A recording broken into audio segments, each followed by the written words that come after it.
অন্যদিকে চায়নাকে নাখোশ করবেন, আর হরমুজ প্রণালীতে আপনার তেলের জাহাজ কেউ আটকাবে না, ছেড়ে দেবে। দুনিয়া আসলে এতটাও সহজ সরল সমীকরণে চলে না যতটা আমরা ভাবি বাংলাদেশের সরকার, বিএনপি সরকার ভাবে। মধ্যপ্রাচ্যের চরম উত্তপ্ত ভূরাজনীতি এবং ইরান আমেরিকার স্নায়ুযুদ্ধের যে ভয়ঙ্কর দাবানল চলছে, তার চরম মাসুল এবার সরাসরি গুনতে হচ্ছে বাংলাদেশকে। একটি দেশের সরকারের কূটনৈতিক অপরিপক্কতা, ব্যর্থতা এবং নতজানু পররাষ্ট্রনীতি কিভাবে গোটা দেশকে একটি ভয়াবহ অর্থনৈতিক এবং জ্বালানি খাতে খাদের কিনারে ঠেলে দিতে পারে, আজকের এই ঘটনাটি তার সবচেয়ে বড় এবং জঘন্য প্রমাণ হিসেবে ইতিহাসে লেখা থাকবে। বর্তমান ক্ষমতাসীন সরকার চাইলে খুব সহজেই এই ইস্যুতে কূটনৈতিক নীরবতা পালন করতে পারত বা চুপ থাকতে পারত। যখন পুরো বিশ্ব মধ্যপ্রাচ্যের এই সংঘাত নিয়ে চিন্তিত, তখন ইরান দুনিয়ার তাবৎ দেশের মধ্যে হাতে গোনা মাত্র 5 থেকে 6টি দেশকে তাদের প্রণালী, হরমুজ প্রণালী ব্যবহারের জন্য বিশেষ ট্রানজিট ক্লিয়ারেন্স বা ছাড়পত্র দিয়েছিল। আর সেই পরম সৌভাগ্যবান দেশগুলোর মধ্যে একটি ছিল বাংলাদেশ। শুধু ক্লিয়ারেন্স দেওয়াই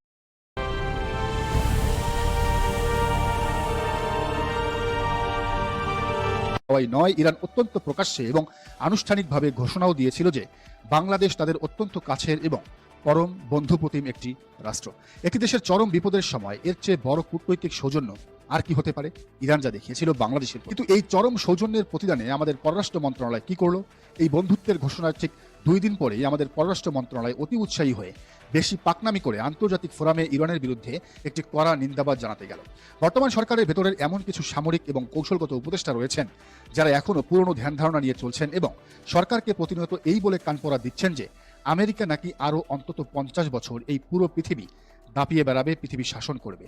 তাদের সেই সেকেলে এবং অন্ধবিশ্বাসের মূল কথা হলো যে কোনো মূল্যে আমেরিকার কাছে মাথা নত করে থাকতে হবে, ওয়াশিংটনকে খুশি করতে হবে, আর সেই খুশি করার জন্য প্রয়োজন হলে ভারতের মাধ্যমে লবিং করতে হবে। এই নতজানু এবং চাটুকারিতার রাজনীতির সরাসরি ফসল হলো সেই বিবৃতি যেখানে ট্রাম্প প্রশাসনকে এবং পরোক্ষভাবে ভারতকে খুশি করার জন্য বাংলাদেশ আন্তর্জাতিক ফোরামে ইরানকে একটি আগ্রাসী দেশ হিসাবে আখ্যায়িত করে বসল। একটু ঠান্ডা মাথায় লজিক দিয়ে চিন্তা করুন দর্শক, যে ইরান আপনার দেশের অর্থনীতির চাকা সচল রাখতে, আপনার দেশের মানুষকে লোডশেডিংয়ের হাত থেকে বাঁচাতে আপনার তেলের জাহাজকে বিনা বাধায় ছাড় দিচ্ছে, আপনি স্রেফ পশ্চিমাদের কাছ থেকে পিঠ চাপড়ানি পাওয়ার জন্য সেই ইরানকেই আগ্রাসী বলছেন। স্বভাবতই ইরান এই অকৃতজ্ঞ বিবৃতিতে চরম অসন্তোষ প্রকাশ করেছিল, তার প্রকাশ্যে বাংলাদেশকে সতর্ক করেছিল। কিন্তু সরকার এতটাই অহংকারী এবং পশ্চিমাদের উপর অন্ধ নির্ভরশীল হয়েছিল যে তারা সেই স্টেটমেন্ট বা বিবৃতি পরিবর্তন করার কোনো প্রয়োজন বোধ করেনি। তারা হয়তো ভেবেছিল আমেরিকা তাদের মাথার ওপর ছাতা ধরে রাখবে। আর ঠিক এই কূটনৈতিক বেয়াদবি এবং চরম অদূরদর্শিতার চরম মূল্য আজ দিতে হচ্ছে বাংলাদেশ শিপিং কর্পোরেশনের গুরুত্বপূর্ণ জাহাজ বাংলার জয়যাত্রাকে। খবর এসেছে বিশ্বের সবচেয়ে স্ট্র্যাটেজিক তেলের রুট হরমুজ প্রণালী অতিক্রম করার অনুমতি বা ট্রানজিট ক্লিয়ারেন্স এই জাহাজটিকে দেয়নি ইরান। ঘটনার প্রেক্ষাপট বিশ্লেষণ করলে দেখা যায় মধ্যপ্রাচ্যের আঞ্চলিক সংঘাত এবং ইরান যুক্তরাষ্ট্রের যুদ্ধাবস্থার কারণে এই গুরুত্বপূর্ণ জাহাজটি প্রায় 40 দিন ধরে ওই এলাকায় আটকা পড়েছিল। সম্প্রতি যখন একটি যুদ্ধবিরতির ঘোষণা আসে, যখন পাকিস্তানে আমেরিকা এবং ইরান একসাথে বসেছে, তখন জাহাজটি সৌদি আরবের রাস আল খায়ের বন্দর থেকে দেশের উদ্দেশ্যে যাত্রা শুরু করে। প্রায় 40 ঘন্টা এক টানা গভীর সাগর পাড়ি দেওয়ার পর শুক্রবার সকালে জাহাজটি যখন হরমুজ প্রণালীর কাছাকাছি পৌঁছায়, ঠিক তখনই ঘটে এক ভয়াবহ ঘটনা।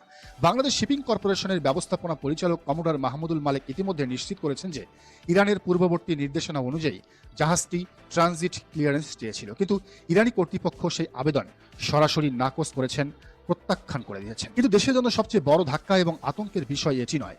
হরমুজ অথরিটির একজন উচ্চপদস্থ অফিসার বাংলাদেশকে সরাসরি এক চরম এবং রক্তহীন করা হুমকি দিয়ে বলেছেন, বাংলাদেশ যদি ইরান বিষয়ে তাদের কূটনৈতিক অবস্থান অবিলম্বে বদল না করে, তবে বাংলাদেশের বাণিজ্যিক জাহাজকে সরাসরি শত্রু জাহাজ বা এনিমি ভেসেল হিসাবে বিবেচনা করা হবে। প্রিয় দর্শক, আন্তর্জাতিক মেরিটাইম আইন এবং কূটনীতিতে এই একটি বাণিজ্যিক জাহাজকে শত্রু জাহাজ ট্যাগিং করার অর্থ হলো যে কোনো সময় সেই জাহাজের উপর সরাসরি সামরিক আক্রমণ হতে পারে অথবা জাহাজটিকে বাজেয়াপ্ত করে আটকে রাখা হতে পারে।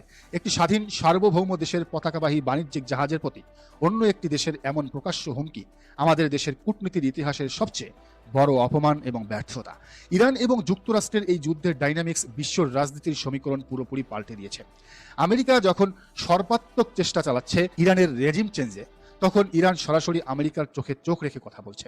ইরানি জনগণ রাস্তায় নেমেছে, তারা আমেরিকার 5ম নৌবহরের সদর দপ্তরে আঘাত হানার হুমকি দিয়েছে। অবশেষে আমেরিকা বাধ্য হয়ে ইরানের সাথে নেগোসিয়েশনে নেমেছে। গোটা বিশ্বের স্বাধীনতাকামী মানুষ, এমনকি গ্লোবাল সাউথের অনেক দেশ আজ ইরানকে বাহবা দিচ্ছে আমেরিকার একচ্ছত্র আধিপত্য এবং পেশি সরাসরি চ্যালেঞ্জ করার জন্য। বিশ্ব যখন খুব দ্রুত একটি মাল্টিপোলার বা বহুমেরুর দিকে এগোচ্ছে, যেখানে চীন এবং রাশিয়ার মতো পরাশক্তিরা নতুন সমীকরণ তৈরি করছে, তখন আমাদের সরকার পড়ে আছে সেই পুরনো আমেরিকার পদলেহনের রাজনীতিতে। তারা হয়তো ভুলে গেছে যে বঙ্গোপসাগর থেকে হাজার হাজার মাইল দূরে ওয়াশিংটনে বসে আমেরিকা বাংলাদেশের জ্বালানি তেলের সাপ্লাই চেইনের গ্যারান্টি দিতে পারবে না। হরমুজ প্রণালী যদি সত্যিই বন্ধ হয়ে যায় বা বন্ধ থাকে বা সামনে কোনো ধরনের সংকট তৈরি হয়, আমেরিকার কোনো নৌবহর এসে আমাদের জাহাজে তেল ভরে দিয়ে যাবে না। এই একটি কূটনৈতিক ভুলের অর্থনৈতিক ইম্প্যাক্ট বা প্রভাব কতটা ভয়ঙ্কর হতে পারে তা ভাবলে গা শিউরে ওঠে। হরমুজ প্রণালী হলো বিশ্বের সবচেয়ে গুরুত্বপূর্ণ তেলের রুট, যেখান দিয়ে বাংলাদেশের আমদানি করা জ্বালানি তেলের প্রায় পুরোটাই আসে। আমাদের কাছে আসা অত্যন্ত নির্ভরযোগ্য তথ্য অনুযায়ী হরমুজ প্রণালী পেরোতে ইরানের বিশেষ ছাড়পত্র পাওয়া বাংলাদেশের সেই 6টি জাহাজের মধ্যে 5টিরই চালান ইতিমধ্যে বাতিল হয়ে গেছে। আর এখন সর্বশেষ সম্বল বাংলার জয়যাত্রাকেও জয় বাংলা করে দেওয়া হলো।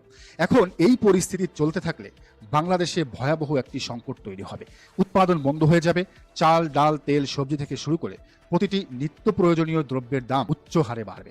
একটি স্বাধীন দেশের সরকার যখন জাতীয় স্বার্থের চেয়ে নিজেদের গদি টিকিয়ে রাখা এবং বিদেশি প্রভুদের খুশি করাকে খুব বড় করে দেখে, তখন তার সবচেয়ে বড় খেসারত দিতে হয় সাধারণ এবং খেচে খাওয়া মানুষকে। ক্ষমতায় আসার পর থেকে শুধু ক্ষমতা কুক্ষিগত করা, বিরোধীদের দমন করা আর আমেরিকাকে তেল দেওয়ার রাজনীতি করে যাচ্ছে বর্তমান সরকার। কিন্তু গ্লোবাল জিওপলিটিক্সের মাঠে এই ধরনের সস্তা চাটুকারিতা এবং কূটনৈতিক বেয়াদবির কোনো জায়গা নেই। ইরানের এই চরম আলটিমেটাম সরকারের গালে এক বিরাট চপেটাঘাত। তারা প্রমাণ করে দিল যে ভারতের প্ররোচনায় বা আমেরিকার কথায় নেচে কোনো লাভ নেই। আন্তর্জাতিক অঙ্গনে নিজের মেরুদণ্ড সোজা রাখতে হয়। রাজনৈতিক দলগুলো ও তাদের পেজ কন্টেন্ট ক্রিয়েটরদের দিয়ে হাস্যকর যুক্তি আর মিথ্যা তথ্য না ছড়িয়ে সরকারের উচিত অবিলম্বে নিজেদের ভুল স্বীকার করে ইরানের সাথে সরাসরি কূটনৈতিক চ্যানেলে কথা বলা এবং এই সংকটের সুরাহা করা। তা না হলে আগামী কয়েক মাসের মধ্যে এক ভয়াবহ এবং অন্ধকার ভবিষ্যতের মুখোমুখি হতে যাচ্ছে বাংলাদেশ।